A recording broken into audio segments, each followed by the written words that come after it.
Ghislaine Le Sept, c'est Gigi la Toulonnaise, c'est Madame Janine, c'est une comédienne pétulante et pétillante, et c'est enfin la directrice de la Barjac qui s'est aujourd'hui installée au théâtre d'Audet à Sifour. Elle nous offre chaque semaine des spectacles où l'humour et le rire sont rois, mais c'est aussi un sacré caractère. Gigi, c'est toi que je vois dans le noir? Oh, il veut encore me faire une interview.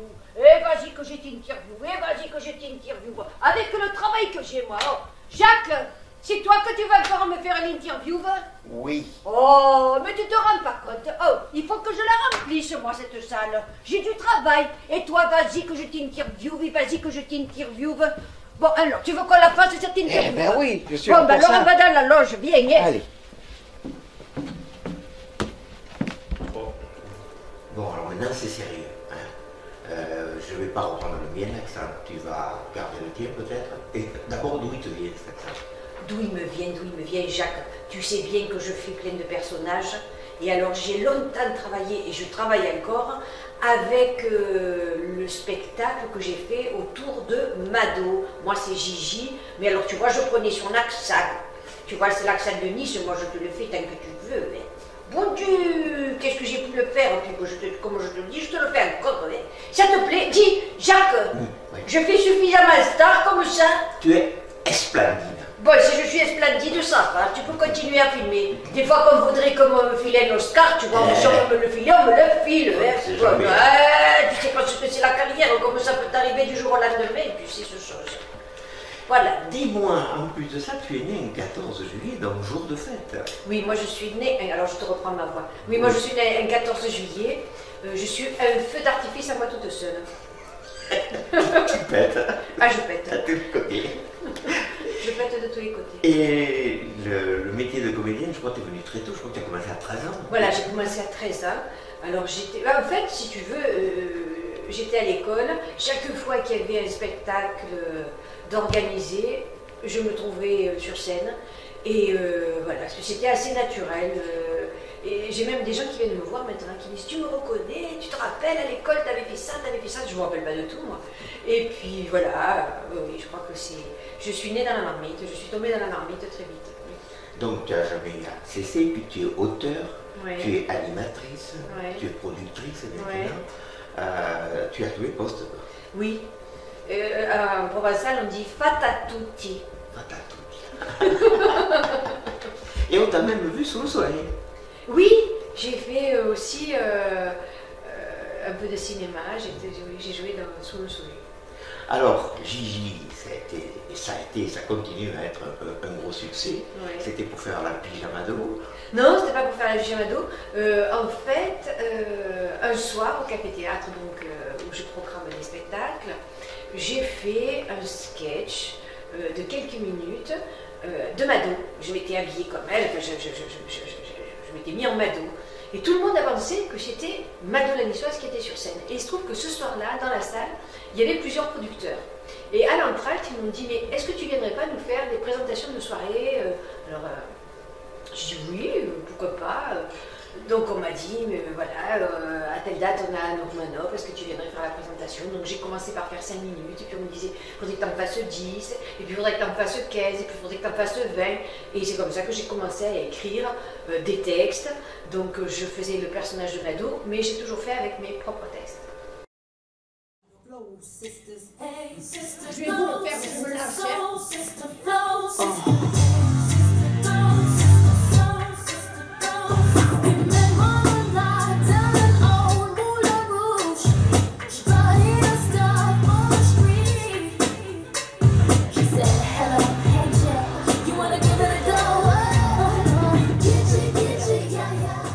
Oh putain, je me suis gardé le tablier. Oh, je suis partie tellement vite du magasin. Et puis parce que nous, avec mon mari, on se tient un magasin d'olives dénoyautées. L'olive de Jeannot, c'est l'olive de l'apéro. Nous, par exemple, tu sais, sur le cours Lafayette, on a la boulangère, hein, qu'elle, c'est la bimbo du quartier. Comment c'est déjà, Zette, que tu te l'appelles, celle-là? Articule. Pamela, c'est ça. Oh, la Pamela, elle se met les seins, tu sais, dans des soutiens-gorge Wonder Woman qu'il faut la voir. Hein. Oh, quand elle te demande ce que tu veux, tu sais, elle se trémousse, elle se trémousse, elle se trémousse, elle se trémousse. Elle se met bien la bouche en cul de boule et là, elle te fait. Et pour vous, qu'est-ce que ce sera?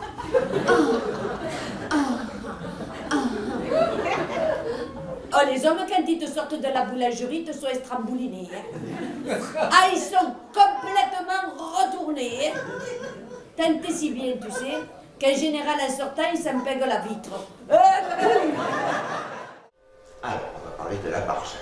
La Barjac, raconte-moi un peu l'histoire de cette Barjac, comment c'est né. Alors, la Barjac, elle est née en 1997. En fait, à l'époque, je faisais du théâtre amateur et on avait une troupe. Et puis, après, j'ai pris la direction donc, de la compagnie de la Barjac et j'ai commencé en faisant des programmations, donc humour au Café Théâtre de la Porte d'Italie. Donc, ça va faire 14 ans. Et puis après, on a élargi notre champ de compétences à une fois par mois l'été sur la Maison des Communies. On a même travaillé sur le Bossé. Et puis cette année, donc, on élargit à Sifour. Et je veux dire que Sifour, ça nous donne beaucoup de satisfaction parce qu'il y a une équipe municipale qui est fabuleuse. Chaque fois qu'on s'adresse à eux parce qu'on a un besoin spécifique ou un questionnement, on trouve des gens en face pour nous répondre, pour nous aider. Alors pourquoi Sifour?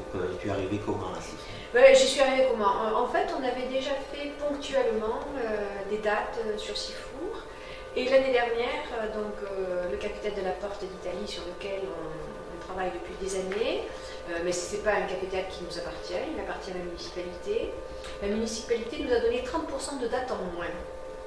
Et moi, j'ai des salariés, la compagnie de la Barjac a des salariés, elle a des locaux, des bureaux, il faut payer des loyers, il faut payer un comptable. Et je me suis dit, mais je ne vais pas arriver à faire mes salaires, moi, avec 30% de date en moins, il faut qu'on trouve du travail ailleurs. Et je suis venue à Sifour. À Sifour, on a été accueillis à bras ouverts. Il y a une élue à la culture que je connaissais déjà un petit peu, puisqu'on était venu quelquefois faire des spectacles sur Sifour, qui a eu une oreille attentive. Et quand on leur a proposé notre projet, ils l'ont accueilli avec beaucoup de chaleur et on est très très très heureux de pouvoir maintenant faire une programmation toutes les semaines sur Sifour. Alors cette programmation est absolument énorme. Elle est énorme. Comment arrives-tu à trouver tous ces spectacles? Je suppose qu'il faut que tu les vois. Non? Ah ben oui, je les vois. Ça c'est incontournable. Je ne prends pas un spectacle que je n'ai pas vu. C'est rarissime que je le prenne si je ne l'ai pas vu. Eh bien, je me déplace, je vais sur le Festival d'Avignon, j'y reste toute la durée du festival, je vois 5-6 spectacles par jour, je vais sur Marseille, je vais sur Nice, je vais sur Paris, je suis souvent invitée dans des festivals, c'est l'occasion en peu de temps de voir beaucoup de spectacles, voilà. Et puis j'ai des comédiens qui m'appellent, qui m'envoient leurs DVD, et puis voilà, on juge si c'est possible de les mettre dans notre programmation. Alors, tu vis bien sûr sur Sifour, mais tu n'as pas lâché la Porte d'Italie, ni la Maison des Communies au Revest. Alors, comment arrives-tu à faire tout ça avec 3 théâtres maintenant, plus tes pièces de théâtre, parce que toi tu joues et tu tournes? Oui, parce que moi j'ai 2 solos. J'ai une comédie donc à 5 personnages et je suis en train d'écrire une comédie, un duo. Donc ça fait beaucoup de choses. Mais effectivement, j'ai des équipes et puis on travaille avec des équipes qui sont investies aussi, bien entendu, bien sûr. Alors on va parler maintenant, je crois que ça va être une création de cette Madame Janine. Alors Madame Janine a vu le jour en fait au mois de mai dernier à Sénas, parce que c'est l'endroit où on a répété cette pièce. C'est une comédie à 5 personnages qui a été assez lourde à monter parce que justement quand on est 5 sur scène, dont 2 imitateurs, Bruno Boniface et puis moi-même.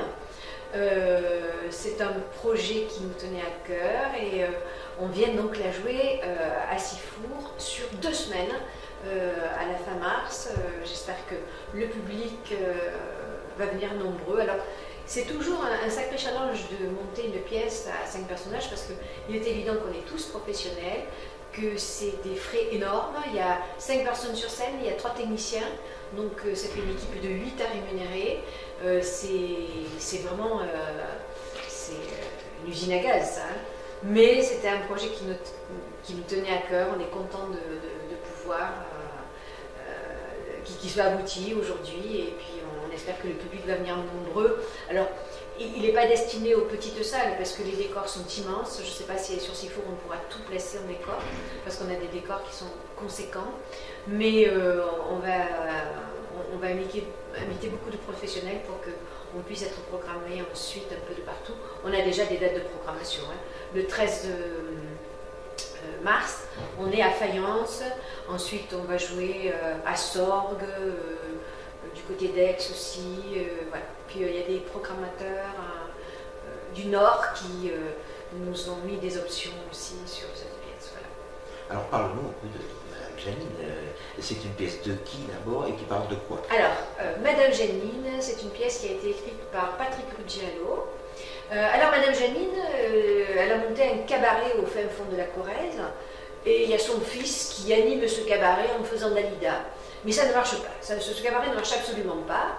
Alors le fils dit à la mère, écoute maman, on remballe tout, on repart à Paris, tu reprends ton ancien boulot de serveuse parce que la banque dit stop. Et la mère dit, ah non, moi ce cabaret c'est toute ma vie.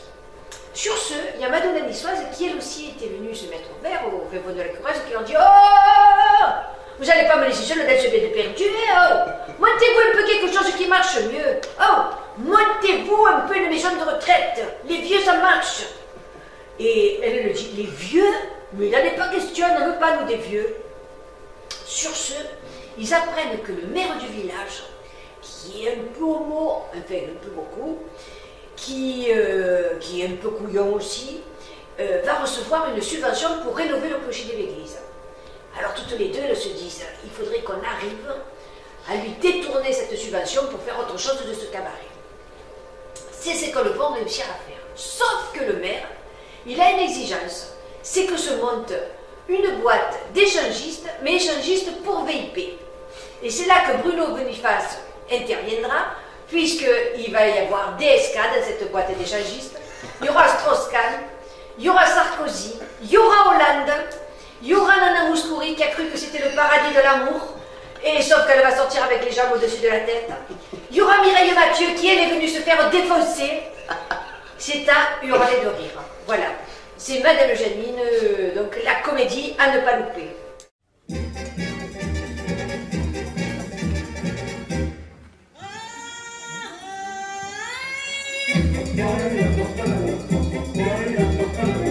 Mon truc en plume, plume d'oiseau. Oh non, mes amis!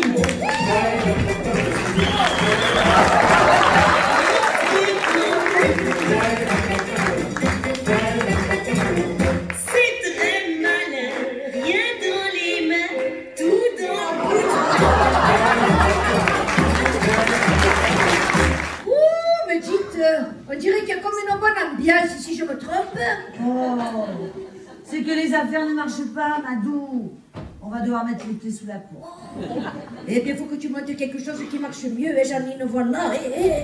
Un club échangiste. Oh, mais Janine, mais c'est quoi cette idée, oh? T'as les hormones qui te travaillent, toi, hein? Vous ne me ferez jamais détourner l'argent de l'église, que Dieu m'en garde. Hein. La seule chose qui me ferait changer d'avis, oui, c'est que vous montiez... Excusez-moi, hein, parce que... Bon. Je vous en prie. Alors, j'aime une boîte à partouze. Mais je vous ai choqué, je le savais, là. Ce sera un club échangiste de luxe. Les gens viendront de toute la France pour ça. Et on m'appellera, enfin, Madame Janine. Bien, alors c'est olé olé, mais quand on regarde un peu la programmation, on voit sexe, magouille et tartiflette, qu'on vient de voir il y a quelques temps. Sexe, arnaque. Pardon, sexe, arnaque et tartiflette. Il y a la vallée, c'est l'adopté. Oui. Il y a faire l'amour avec un Belge. Oui. T'es un peu porté dessous, quoi. Non, je ne suis pas plus portée que les autres, sauf que c'est des titres qui font venir du monde. Il faut dire les choses comme elles sont. Nous, notre ambition, c'est pas de faire du Shakespeare. Non pas qu'on n'aime pas, c'est pas qu'on n'aime pas Shakespeare, mais on est dans la veine du café-théâtre. Donc ce sont des titres qui sont un peu accrocheurs, faut bien le dire, et qui te font venir du monde. Tout est dans le titre. J'ai envie de te dire qu'aujourd'hui, les gens viennent sur les titres. Bon, Voilà. alors, on n'a plus qu'à leur dire de venir voir Madame Janine, et puis sans compter de venir voir les autres pièces, parce Oui. que tous les week-ends, il y a quelque Tous chose. les week-ends, il y a quelque chose. Alors, cela dit, il y a 2 spectacles que j'ai pris cette année, il y en a même plus, mais j'en ai pris 51 à l'année. Mais il y en a quelques-uns qui ne sont pas véritablement des spectacles d'humour, mais que j'ai voulu absolument mettre dans la programmation parce que ce sont des pépites. En début janvier, nous avons eu Une vie sur mesure qui s'est jouée donc ici au Théâtre d'Audet. Fabuleux. C'est un des plus beaux spectacles qui tournent en France actuellement. Et j'ai sur le café-théâtre de la Porte d'Italie 2 spectacles vraiment à ne pas rater. C'est Dans ta bulle et Saint Valentin. Ce sont des spectacles où on a une émotion du début à la fin du spectacle. C'est fabuleux. On a les poils droits sur les bras, tellement c'est beau, ça parle des sentiments humains et c'est joué avec des gens qui sont hors du commun, vraiment hors du commun. Quand j'ai vu ces spectacles, je me suis dit, ce ne sont pas des spectacles d'humour, mais ce sont des spectacles d'une telle beauté que je veux les amener à mon public. Alors c'est marrant parce que finalement, les pièces qu'on voit à Porte d'Italie ou au Comoni ne sont pas automatiquement celles qu'on voit à Sifo et vice-versa. Oui, ah non, il y a une programmation pour chaque lieu. Alors il y a des pièces que je programme cette année sur Daudet qui sont déjà passées sur le Café-Théâtre il y a quelques années, qui ont eu beaucoup de succès et qu'on me réclame encore, donc c'est la raison pour laquelle je les ai programmées sur Daudet. Mais chaque lieu a sa programmation, oui. Bon, Oui. alors écoute, il ne nous reste plus qu'à continuer à te suivre parce que je Oui. crois qu'on va passer de bons moments avec toi à J'espère Sifo. bien, oui. Et puis on se donne rendez-vous avec Madame Janine. On se donne rendez-vous avec Madame Janine et puis nous, notre bonheur, notre moteur, je dirais que c'est de faire rire les gens. Quand on entend une salle qui rit, c'est toute notre récompense. Voilà. Merci beaucoup, Gigi. Merci Jacques, merci beaucoup. Merci Jean-Louis.